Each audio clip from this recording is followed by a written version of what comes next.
Welcome to Gigs and Guitars. In this edition we went to watch James Nichols at Bradford, so stay tuned for a great gig review.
James Nichols is an American blues singer and guitarist from Wisconsin, USA, who is renowned for performing killer original tracks in his three-piece band under the same name. Utilising high-gain Blackstar amplification, Epiphone and Gibson guitars loaded with P90 pickups and a bunch of tube screamers, his tone will shatter glass. Influenced by the classic heroes of the British blues invasion such as Cream, and with 3 albums under his belt since 2015, Jared is becoming one of the greats. His unique pickless technique relies on the use of his thumb and fingers to extract a unique tone, in a nod to the likes of Jeff Beck.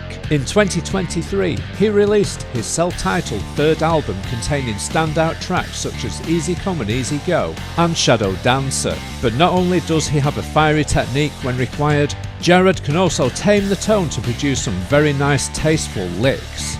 During October 2023, we caught up with Jared midway through his UK leg of his current European tour to see his show for ourselves. So what did we think?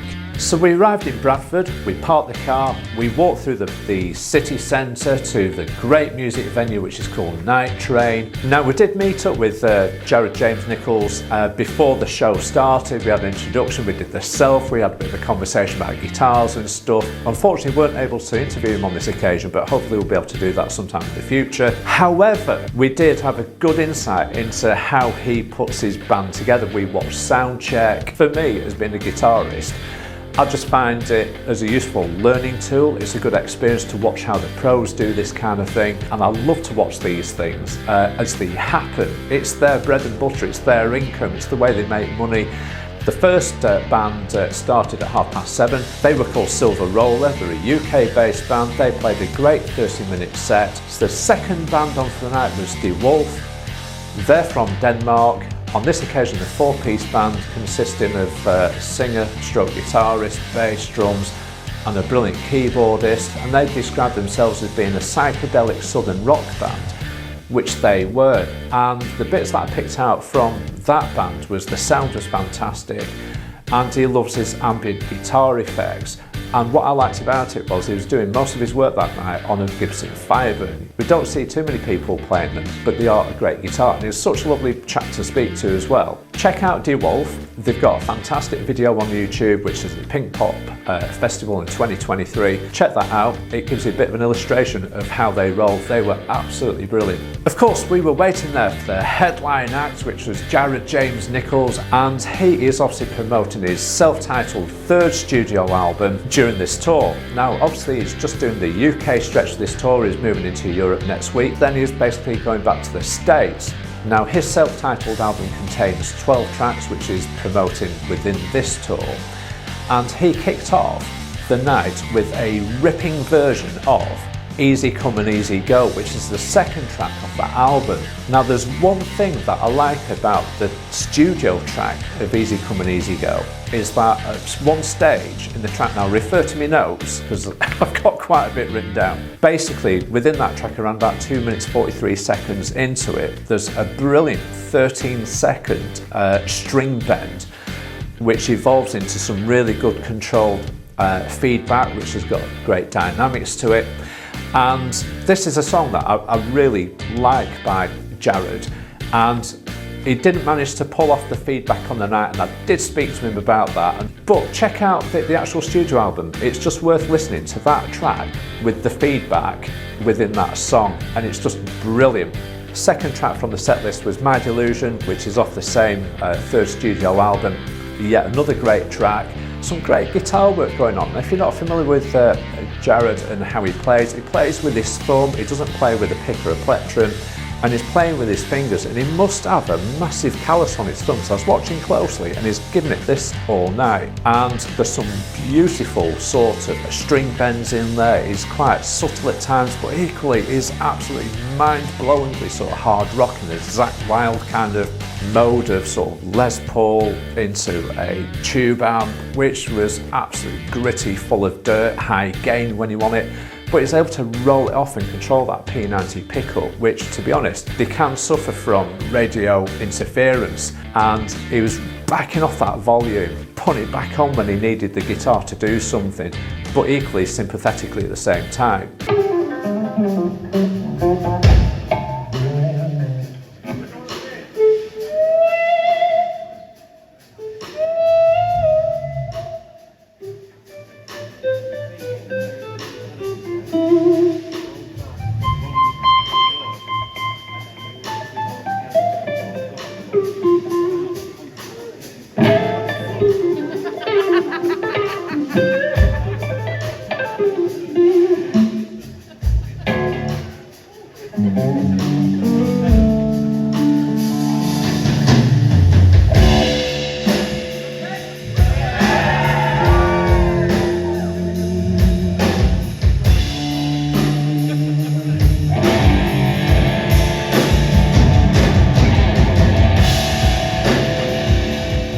Now, third track of the night was Down the Drain, and that is a lovely track. I like that. It's almost like a bit of a ballad, bit of feel into it, lovely mood, and that was replicated nicely on stage.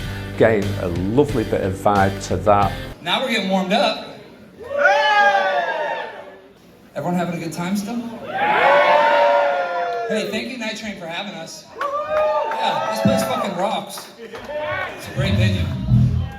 Taking care of us all day. And thank you all for coming on our Saturday night.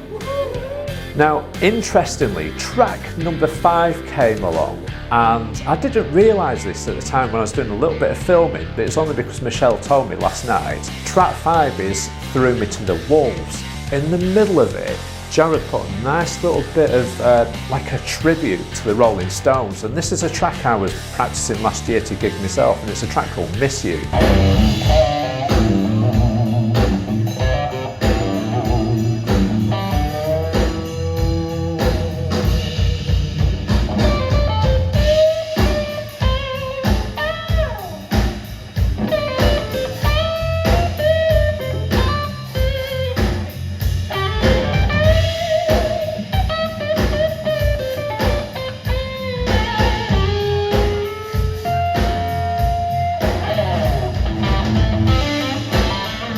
Next track that came along was Skin and Bone. That was followed very closely by Bad Roots. Now, track 8 was another great track. Now, this was from his Black Magic album, and this was a track called Honey Forgive Me. Again, what I liked about this track, now bearing in mind that Jared doesn't use a radio pack on his guitars. He's got a great big long guitar lead, and his guitar tech helped him to basically climb over the barriers, route his cable. Next minute, he was playing the guitar that survived a tornado, and he was allowing people to basically strum the strings for him.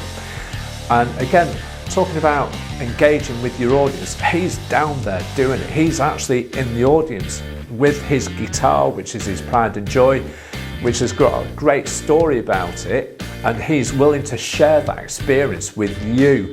And again, that was just a bit of a treat, and it went on for probably about a minute or so before he returned back to the stage to finish off the song. But I thought that was brilliant, that, and you don't see too many people doing that unless they've got radio packs, security and all the rest of it. He was just there, and it's brilliant. There's a poor bloke at the front, he's got a guitar lead going over his shoulder. So that was followed on by one of my all-time favourites from his new album, which is called Shadow Dancer. Now, the good thing that I liked about Shadow Dancer with the studio track is it's got really nice ambient guitar in the middle of it, which is the bridge of the song. Again, it's so moody, there's some nice effects going on, and during the actual show, Jared was able to basically recreate almost what was on the studio album in a live setting, and it worked really well. This was followed by Good Time Girl, which is track number 9 off his current album, and again, yet another great track. Obviously, virtually most of tonight's set list was most of the this year's album. So this was followed by Keep Your Light On Mama. Now this was from the Black Magic album, the second track of the night from the actual album being played. Absolutely killer. Full of high energy, high octane kind of sort of bluesy, dirty sort of rock music, and it's just brilliant. So this was followed by Nails in the Coffin. Now the interesting thing about this track is that it's not on any of the 3 studio albums by Jared. It looks as though it's just been released as a single, and you do need to check it out because it's well worth listening to, and he's obviously put it into the set at this point to build up for the finale. And I rise up from the ashes.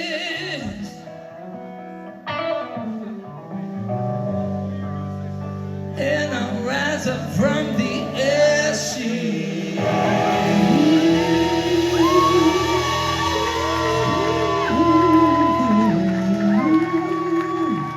Thank you, Bradford. Right, so here's one of the interesting bits was they went off, they came back onto an encore. Now some guy in the audience was saying, dude, dude, are you going to play your blue signature series Epiphone Les Paul, which, to be honest, it stood there, but he'd been playing his gold top all night. He picked up for the encore. Hey, you asked for it. Lewis, what should we play? Telling me earlier about the guitar. What you want to play, Lewis? Found it. Well, somebody turn up. How many fans of Black Sabbath here? You heard of a song called War Pigs? Alright, this one's called War Pigs. Who does not like War Pigs? Big hitting, killer, classic rock track with all the vibes and all the tones required. You can tell that he is inspired by a Black Sabbath, and obviously then you've got the Ozzy Osbourne connection with Zakk Wylde, and that wrapped the night up. They left the stage obviously to go and have a couple of beers, and the place was just bouncing. The place was just absolutely bouncing. It was a high energy, high octane fueled set of gritty, dirty blues come sort of rock. Great sound from his Black Star amplification, great tones from him himself through his fingers, through his signal chain to his amplifier. Thank you, Bradford. Let's have a beer. I'll see you guys over there. Cheers, everybody. So what would we here at Gigs and Guitars give Jared James Nichols in terms of a score out of 10? Well, to be honest, the doors to the venue opened later than expected. They should have opened at 7 o'clock. It was around about 20 past 7, and that was down to basically the logistics of setting 3 bands up. We're going to give Jared and his team 9 out of 10. But I have to say, guys, it was a very good show. We had a bit of time with Jared. We would have liked to have interviewed him on the night, but we couldn't do that. But hopefully we'll do something with him again in the future and talk about how did he produce that album, who helped him get there with it, because it is a great album. If you've enjoyed this edition of Gigs and Guitars, please consider subscribing, as it will help the channel, and there is always time in the day for a brew.